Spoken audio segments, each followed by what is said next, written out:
So what's a creek got to do with video gaming? Let's find out.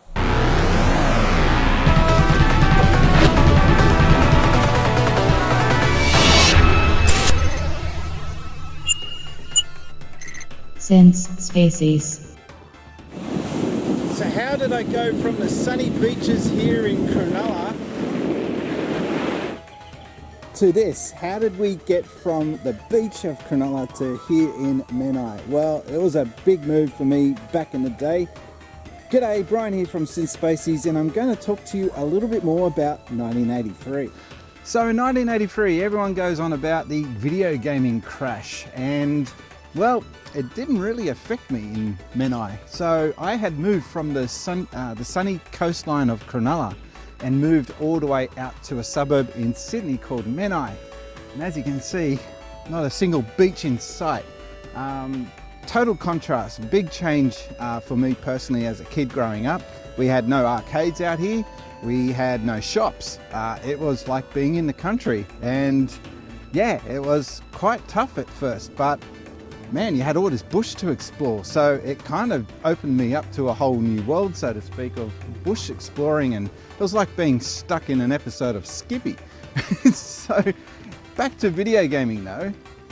1983 was probably the first year I ever got to play and get my hands on playing a console. And that console, as you probably guessed, was the Atari 2600. And funny story is when they gave me the controller to play, it was Pele Soccer. That was the very first Atari game I ever got to play. And I was holding it upside down because he gave it to me upside down and I didn't know any better. And I was thinking, why is my controls all weird? What's going on? I was losing, and the guy that was beating me wasn't going to tell me that I was holding the controller upside down. So that's my story about playing the Atari 2600 for the first time. But I'm going to talk a bit about what games were big in 1983, and we have to mention the video gaming crash of North America. But again, it didn't really affect us here in Australia. So let's have a look at see what was happening in 1983. So we couldn't talk about 1983 without mentioning the video game crash in the US. This was a large-scale, major event that took place over 2 years, and it led to many companies going under. And a lot of Atari 2600 cartridges were just simply buried in the desert.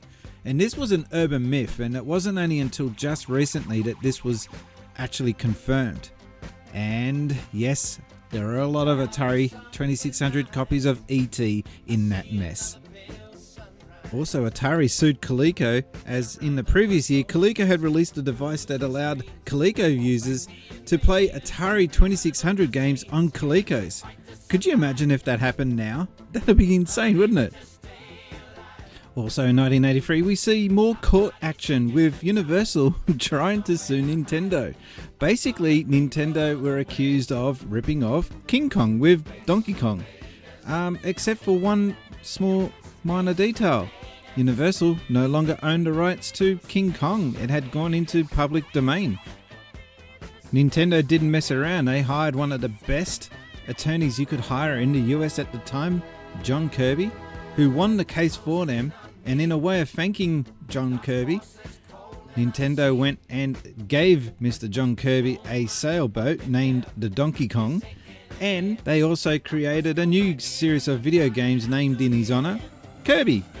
Released in 1983 was the Star Wars arcade game, featuring sound samples from many members of the actual movie itself, and also color vector graphics. It was quite an impressive machine for back in the day. In 1983, Sega would launch themselves into the home console market with the release of the SG-1000.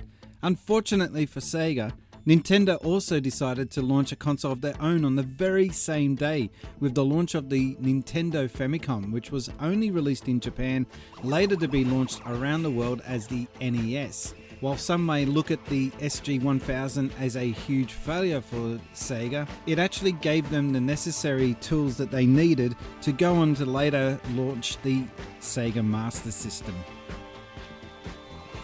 And lastly, in 1983 was a game called Dragon's Lair, which was released to the arcade on a format called Laserdisc. This was way ahead of its time, and as you can see, it used cartoon-like images. It was essentially an interactive video, but when you walked into an arcade and this was standing up beside games like Space Invaders and Berserk, this game really stood out, and it demanded $1 per game. It was a huge, expensive title to play, but when you played it, you walked away and you certainly remembered it. Lead on, adventurer. Your quest awaits. Okay, so yeah, big year in 1983. There was a lot of interesting releases. The industry, despite the crash, was actually starting to get a little bit more interesting. And I think Japan was starting to become a bit more of a player in the gaming industry at that time. But we've got to answer the very important question. What was the game of the year for 1983? I'm going to get out of here. It's starting to get a little bit hot and humid here. We're going to go back to the mothership and discuss game of the year for 1983. Let's go. Right, so this is the part where we talk about the 3 games of the year, and for my first nomination is a personal favourite, and that is Elevator Action. Now, my experience with Elevator Action was mainly with the SC3000 version, which was the Sega computer at the time, and I played that game to death. Now, it's a very repetitive game. You're landing on top of a building, and you're an agent, a spy, which was like a big theme, the common theme at the time, thanks to James Bond style movies. And you basically just had to get your way from the top of the building down to the bottom, but you couldn't just make your way straight down to the bottom of the building unless you grabbed 5 secret files. And all that involved was there was 5 red doors throughout the building, and you had to go into those doors, grab the file, and then continue to make your way down. Sounds very basic, but it was just stupidly addictive. There was only one background music in the whole level, in all of the levels, that is, and it only changed if you hung around for about 5 minutes and didn't make your way down. It would be like a time up music. So yeah, it was a very basic game, but I later found that games like Flashback and Another World were along that same kind of type of gameplay. There was a sequel later on the Sega Saturn. I have sadly never played that game, and that is one game that I will hunt down later and look to play on my channel one day. But yeah, Game of the Year nomination 1 is for Elevator Action, the arcade version that is, and I just because of the stupid amount of fun that I had with that game. And for the second nomination of Game of the Year for 1983 is Konami's Track and Field. Now, this is a game that was very heavily featured in arcades at the time, and there were queues. I remember there was lineups to play this game, and one of the cool things about it was that it was actually 4 players. So you had player 1, they would have their attempt at maybe trying to get a new fastest time on the 100-meter dash. And then player 2 would step up, 3 and 4.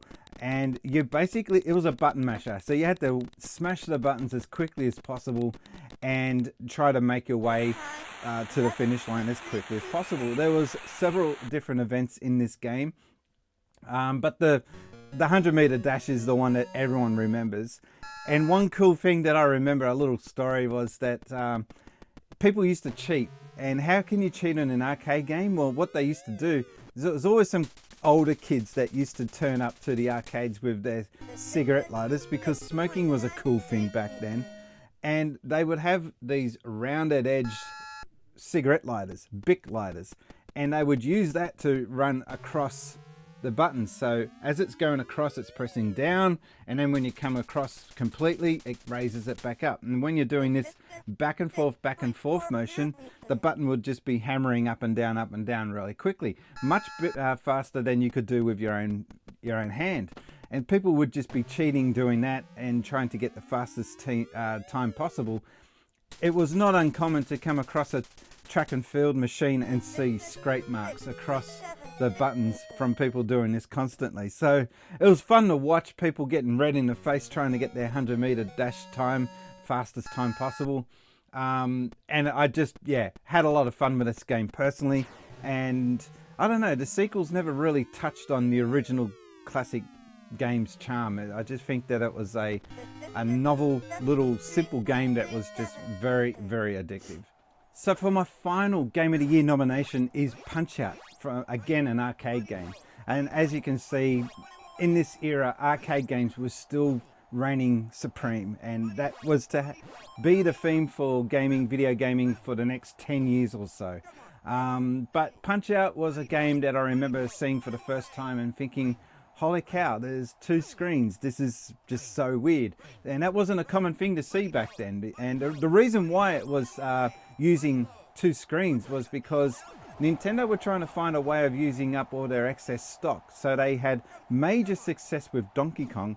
But once the success of Donkey Kong was coming to an end, I had all these TV monitors sitting around idle in their inventory, and they were thinking, how can we use up all these TVs?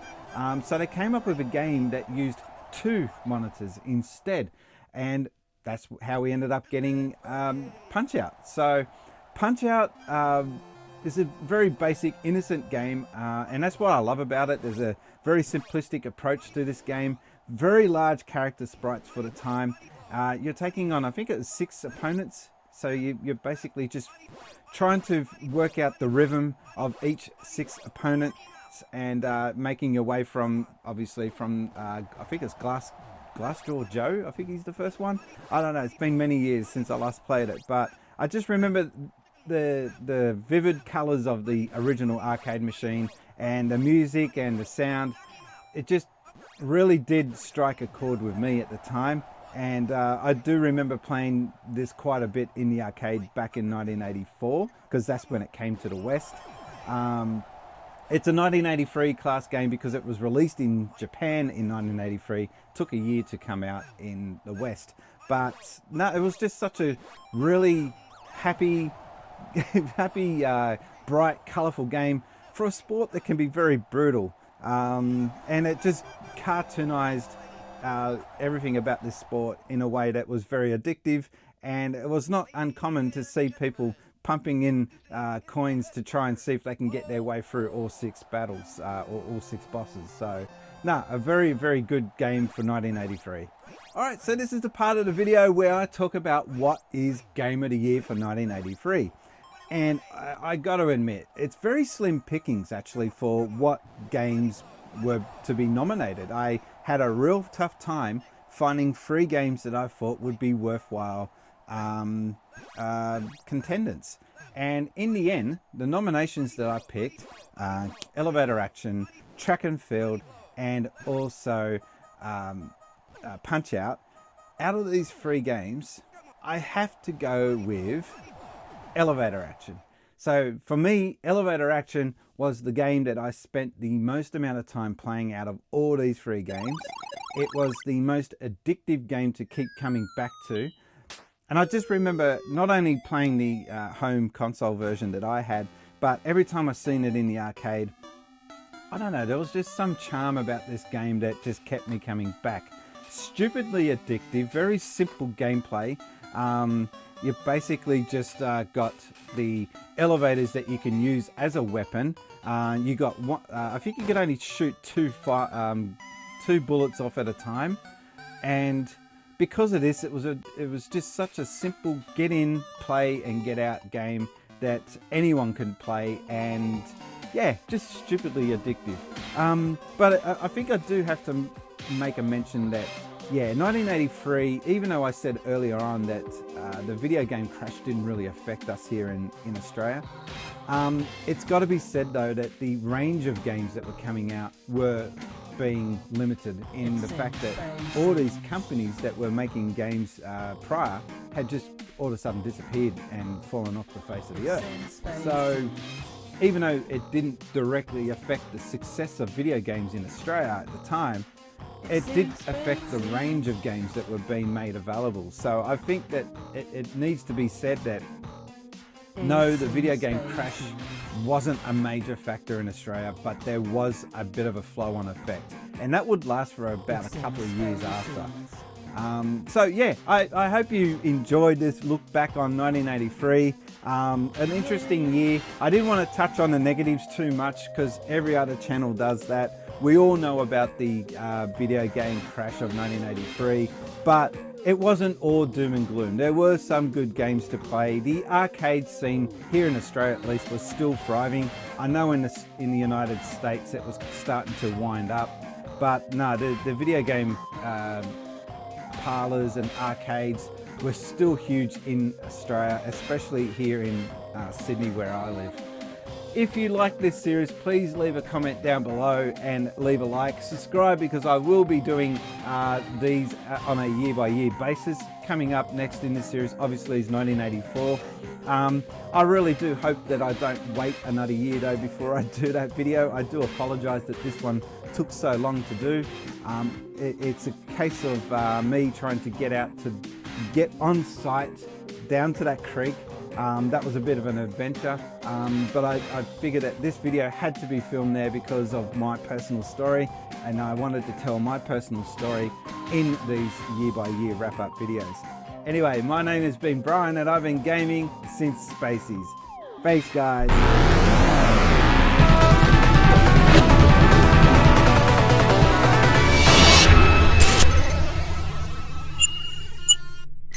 Since Spacies.